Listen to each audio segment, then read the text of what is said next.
ng tennis, patuloy ang magandang performance ni Filipina tennis star Alex Ayala sa ASB Open matapos talunin ang kalabang Croatian sa unang round ng ASB Classic sa New Zealand. Ang mga detalye sa report na ito.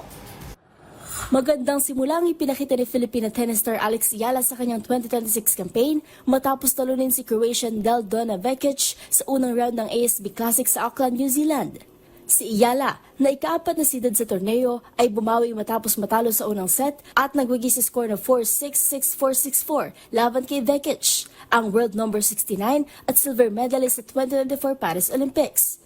Nagkaroon ng mahigpit na labanan sa unang set matapos makabawi si Vekic mula sa 0-3 na pagkakalamang ni Ayala upang agawin ang set at 6-4. Muling bumangon ang Pilipinas sa ikalawang set, maagang nakabreak at umabante sa 2-0. Bagamat nakahabol si Vekic at pinalapit ang score sa 5-4, nanatiling matibay si Ayala at naipwersa ang ikatlong set. Sa deciding set, nagpalitan ng malalakas na tira ang dalawa hanggang sa makalikha si Ayala ng break mula sa 3-3 patungo sa kanyang panalo. Magugulitang naon na ring nagtagumpay si Ayala sa doubles noong Lunes kasama ang Amerikanang si Iva Jovic matapos talunin ang veteranong sina Venus Williams at Elina Svitolina. Nakatakdang harapin ni Ayala ang isa pang Croatian na si Petra Marcinko sa ikalawang round ng torneo.